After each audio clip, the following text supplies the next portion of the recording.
السلام عليكم. النهاردة عندنا فيديو edit ودمج. عندنا الصورة دي كده هنخليها كده. طبعا هو edit خفيف خالص وبسيط وسهل. فدي كده كانت كده، فهنشوف ازاي نعمل الإيديت ده. نكتب اللاير ده. عندنا الملحقات دول صور البرج، ودي صورة النجوم، النقط الزرقاء واللون الأزرق اللي ورا. فعندنا دي أول حاجة هنعملها، هنقص الموديل. أنا طبعا قصيته قبل التصميم عشان ما ياخدش وقت كبير والفيديو يبقى طويل. هنعمل نيو لاير. أول حاجة هنخليه color dodge. هنيجي باللون الأزرق الفرشة، نعمل زوم كده خفيف خالص، نعمل زوم ونبدأ نعمل لون على عينيه، أو عشان ده لون غامق فنخليه لانر دوج اد، هيكون شكله عامل كده، بس اللون ده فاتح شوية فنغمقه كده هيكون مناسب. كده يجي بلاير للانر دوج وندوس كده نعمل لون العين كده. بقى عندنا اللون الأزرق في التصميم كده برضو فتحة العين. فكده ممكن تختار أي شكل، بس أنا بفضل لانر دوج اد، يدي شكل حلو كده منظر. اوكي، نيجي للخلفية اللي من ورا، نيجي نختار كيرفز ونغمق الخلفية شوية عشان البلو، وهنعمل لها بلور عشان يبقى التركيز كله تركيز النظر على الريندر نفسه اللي عندنا أو الشخصية الموديل. أنا شايف كده شكلها كويس، يعني خلفية كده مقبولة. اوكي، هنيجي هنا نيجي فلتر بلور وجوجين بلور، نعمل بلور خفيف خالص بحيث يكون الواضح عندنا هنا الشخصية بس، يكون 2.5 مثلا، حلو جدا. بس شكل العين مش عاجبني، أنا غيرها مش زي التصميم الأول. نيجي كده نخليه لون فاتح شوية أو لون مدي للسماوي أكتر كده. اوكي، نعمل نيو لاير بس نخليه كده برضه لانر دوج اد، ونحاول نعملها تاني كده. دي كده أفضل.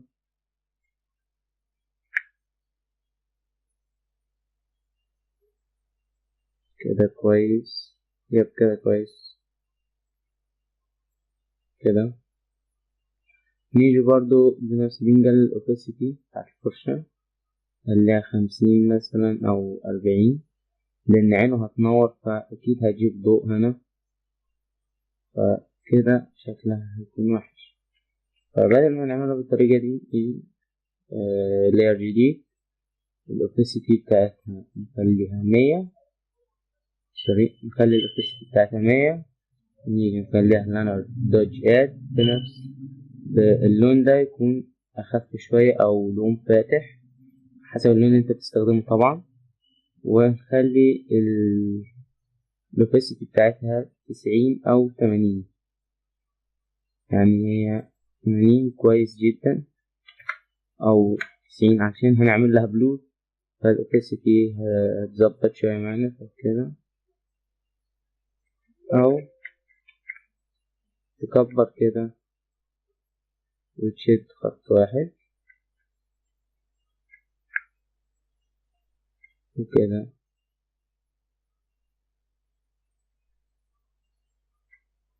نقلل الأوباسيتي هنا نعملها مثلا 60، ونخليها دي برضو 50، الفيل في 50 أو حاجة زي كده عشان ميبقاش قوي جدا، أو نخلي دي 60 ونخلي دي 50 كده عشان يبين الإضاءة خفيفة شوية. نيجي هنا عشان نظبط الإضاءة أكتر، فلتر وبلور وجازيون بلور كده. كده نخليها مثلا 4 أو 5، نخليها 60. 70 كويس، شايفة 70 كويس. هنا هو في التصميم اللي أنا عامله في الأول ما كانش فيه بلور، بس قررت أعمل ضوء، قصدي ما كانش فيه ضوء، قررت أعمل الضوء. فكده دول كده خلصنا المنطقة بتاعت العين. ندمج اللايرز مع بعض. اللي ما يعرفش ازاي تدمج اللايرز، اللي هو تحدد على اللايرين وكنترول اي. كده خلصنا دي. نيجي نعمل البرج اللي من ورا. نجيب صورة البرج. طبعا كل اللي استخدمته في التصميم موجود تحت في الديسكريبشن.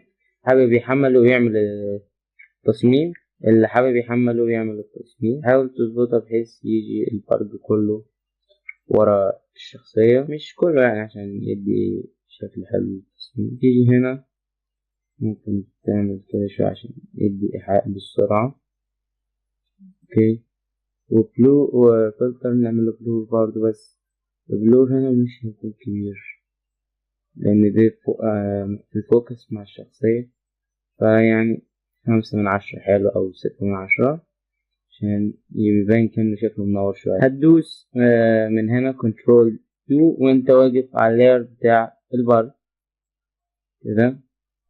تحاول تخلي لونه أزرق بحيث يندمج مع الخلفية اللي من ورا، بس مكملش لونه جامد كده.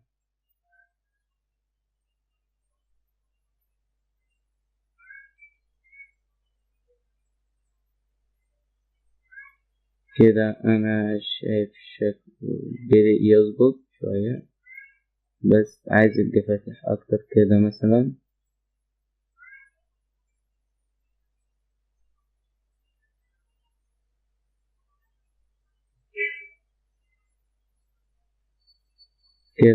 كده حلو.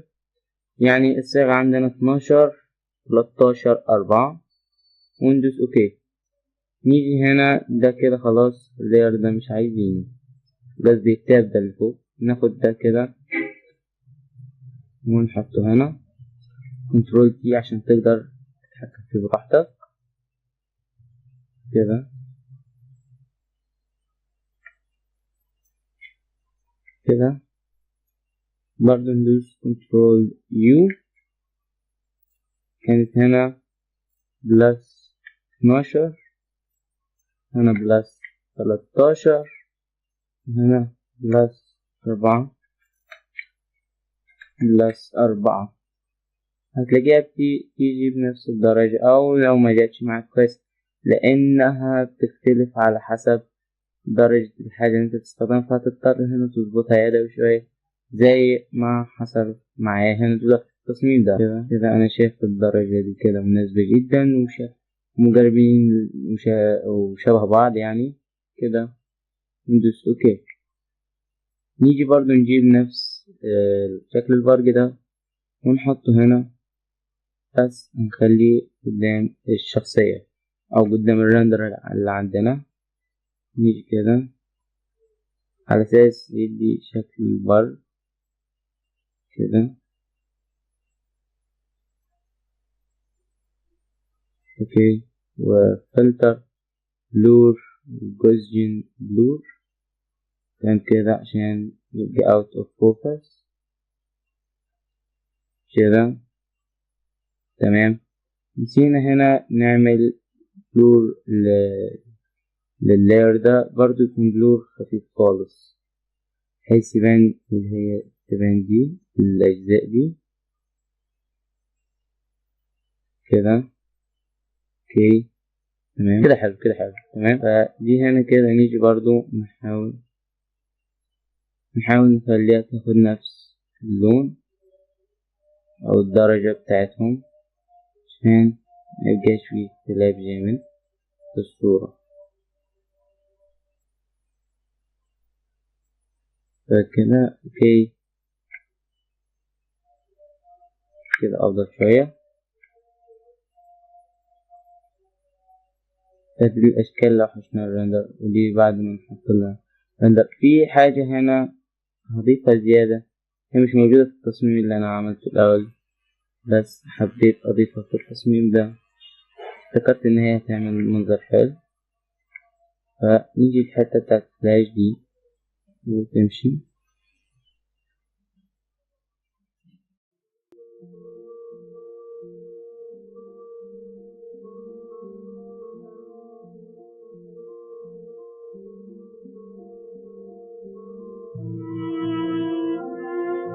فكده طبعا مش هنسيبه بالشكل ده، هنيجي كده، نيجي هنا بعد ما عملنا كده كده، نيجي فلتر بلور وجوزيان بلور كده كده، هتبان كأنها منورة. فأكيد دي منورة، نيجي كده تمام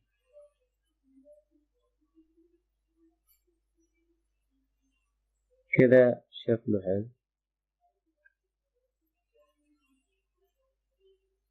تمام كده. أنا شايف كده تمام، أنا شايف شكله كده، شايف شكله حلو. أو لو عملناها كده هتكون أفضل، كأنه زينون. دي إضاءة العين وده كده وراه. التصميم لسه مخلصش. نيجي هنا نعمل نيو لاير ونخلي كالر، نخليه نورمال. نيجي بالإضاءة دي كده، نعدل اللون نخليه كده خفيف شوية. نيجي طبعا الرعد اللي وراه ده هيجيب إضاءة على إيده، فأول حاجة هنعمل عليها الإضاءة الإيد اللي هو الجزء ده كده، الجزء ده كده.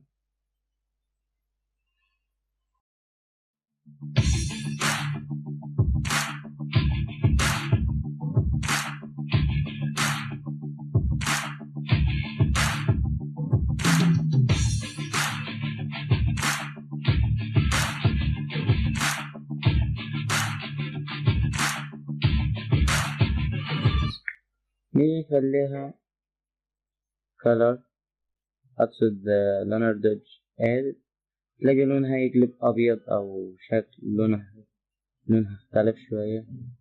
هتيجي تنزلها ورا اللاير، مش هتنفع كده. فلتر وبلور، سوري مش ننسى بلور، فلتر وبلور وجوزين بلور. ما تزودش جامد عشان ما يبانش شكلها باين، خليها كده، لأن احنا هنقلل الأوبسيتي نفسها، فيبان شكلها مختلف شوية كده. والأوبسيتي هنخليها 60، والفيل هنخليه برضو 60. فكده هي أصلا عليها إضاءة طبيعية. لو خفينا دي مفيش غير إن احنا زودنا الإضاءة وبينا إن الجسم منور. والحتة دي أنا اللي ضايفها، مش موجودة في التصميم اللي أنا عملته قبل كده. دلوقتي لسه مخلصناش. آخر حاجة هنضيفها، هنجيب دي الصورة دي كده، هننزلها تحت خالص ورا الموديل، أو ممكن تنزلها خليها كده زي ما انت حابب، بس يفضل تكون ورا الموديل. نعملها سكرين، سوري، نعمل سكرين كده، أو تجيبها كده ورا دي، تحاول تظبطها بشكل كويس. كنترول بي. لو نصغر الحجم شوية تيجي أكتر حلوة كده، كويس.